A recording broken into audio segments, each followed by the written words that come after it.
from this beautiful biography, I'd like to show you game number 4, chosen by Grandmaster Soltis.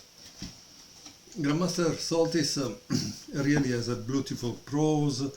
He explained chess concept very easily. This game was played between Wilhelm Steinitz, white, and Louis Paulsen, black. It was played in Baden-Baden 1870.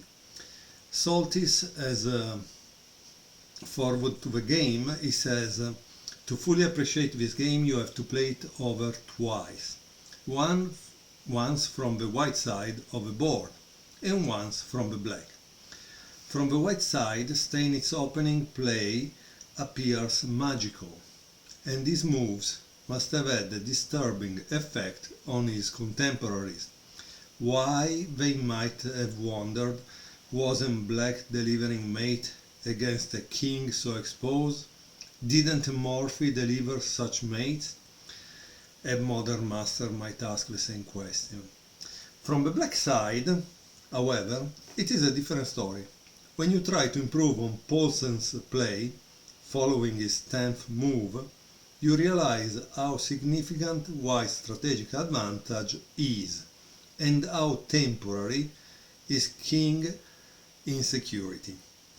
So let's see this beautiful game. You will start to see it from the white side. E4, E5.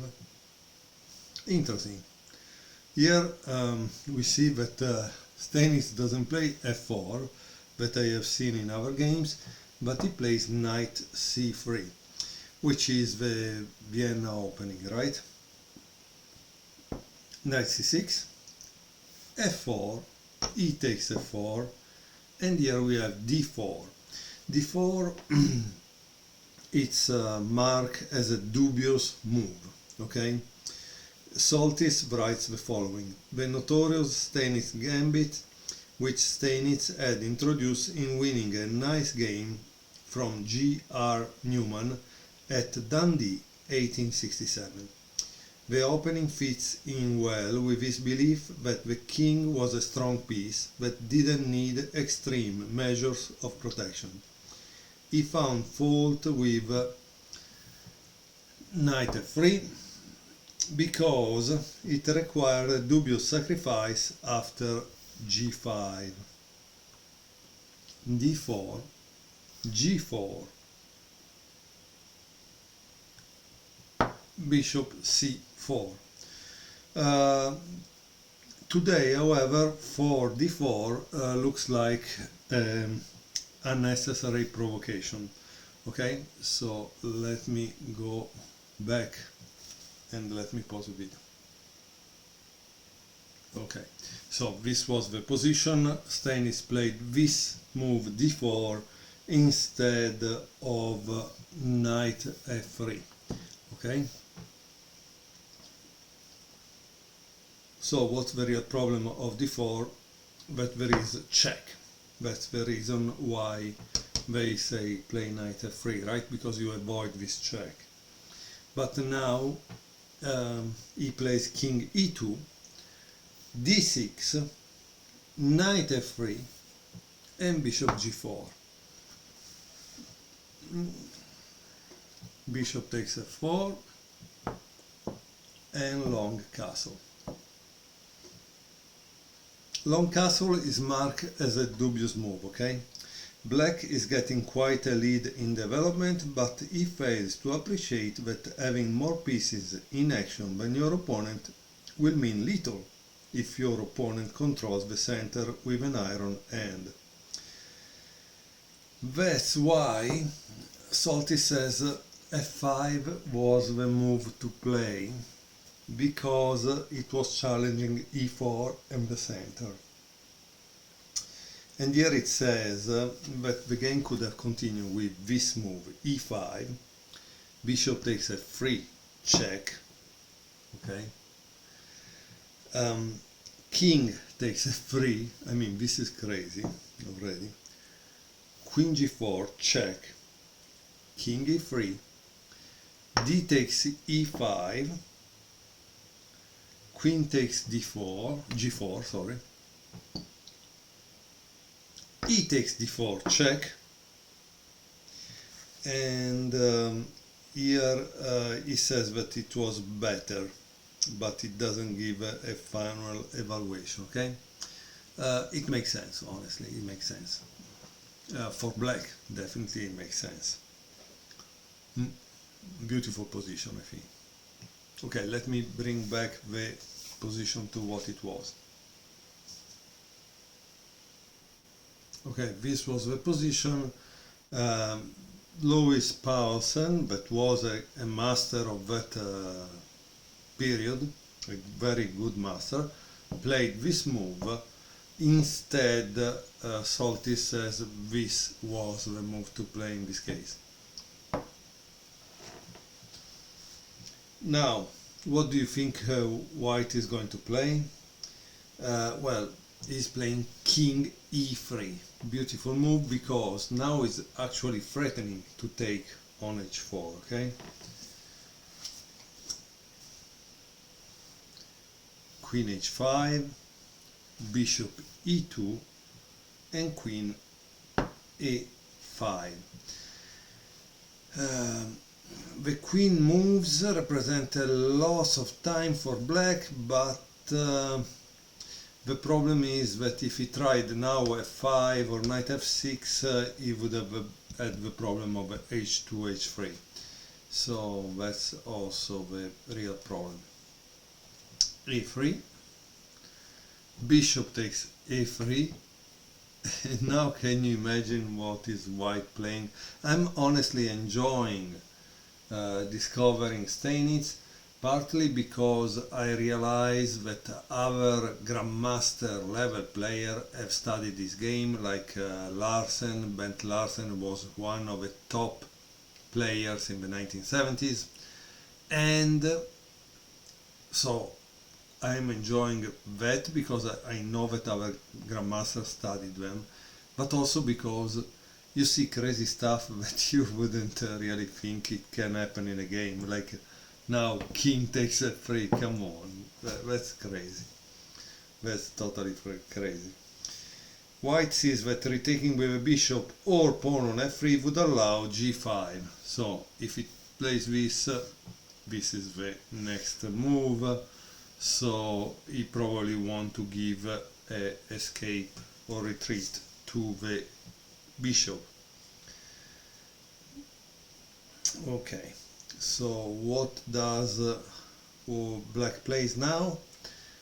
Queen h5 check, king e3, queen h4, back again to h4.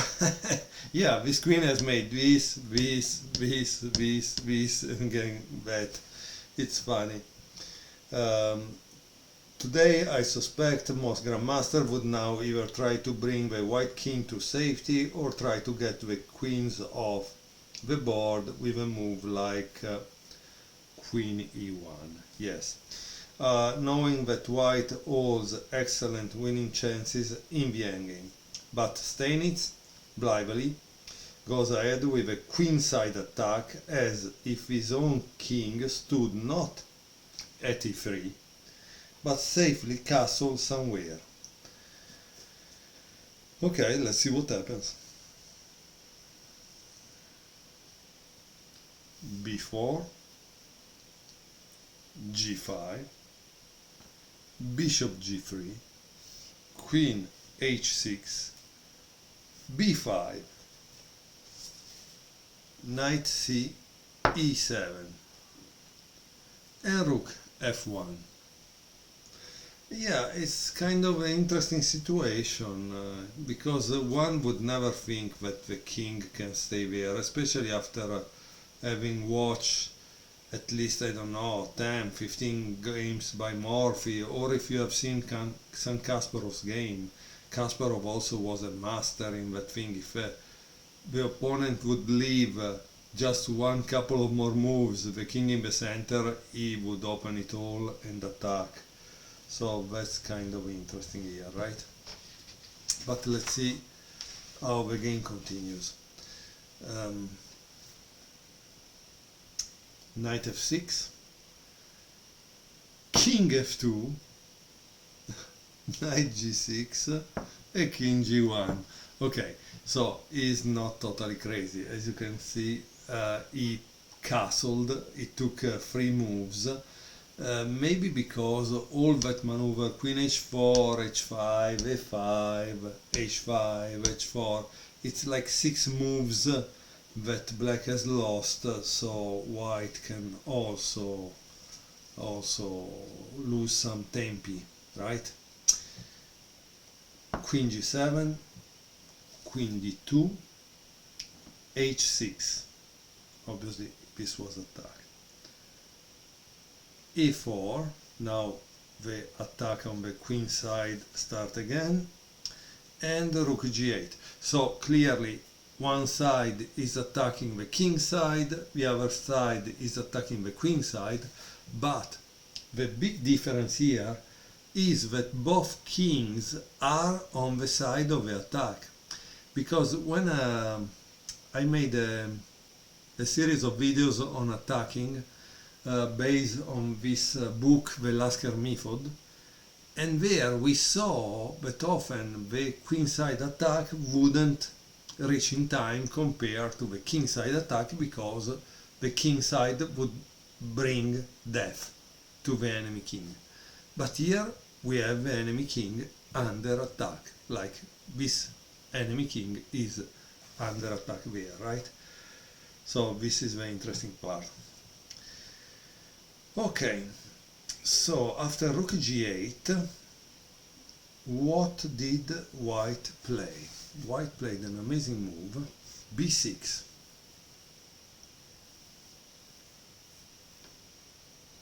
A takes b6, and now white play another amazing move. Can you pause the video and see what you would play? Look, that the move is kind of crazy. I don't think I would have played it. Let's see. He played rook takes f6. Boom.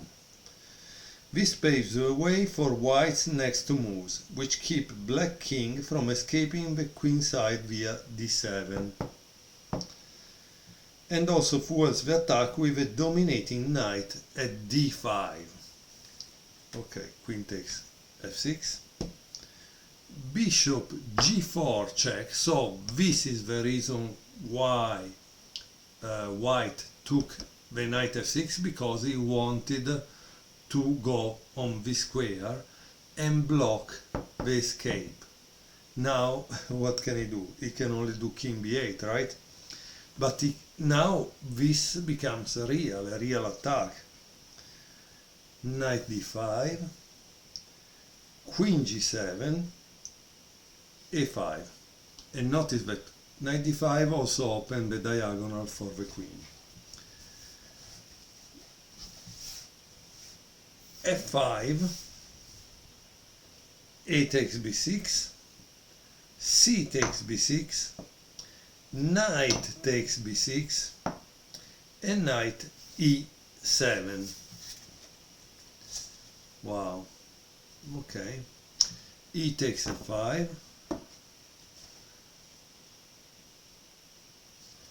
queen f7, f6, opening the diagonal again, knight c6, c4, knight a7, and queen a2. This is a very interesting move, because you see the queen is on this diagonal and this file.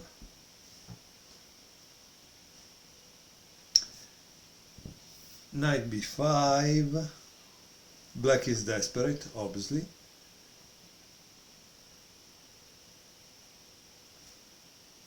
Knight d5,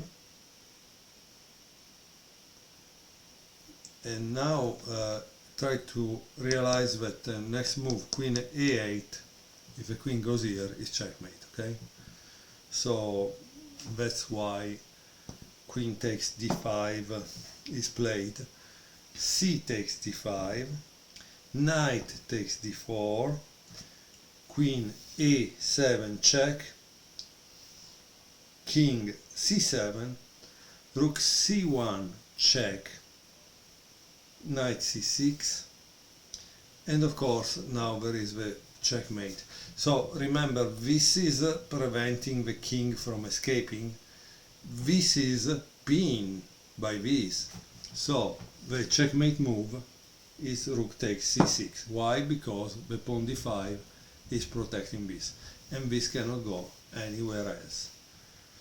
So another beautiful game by Steinitz. I hope you enjoyed it, and I will try to show you more games from this great book, okay?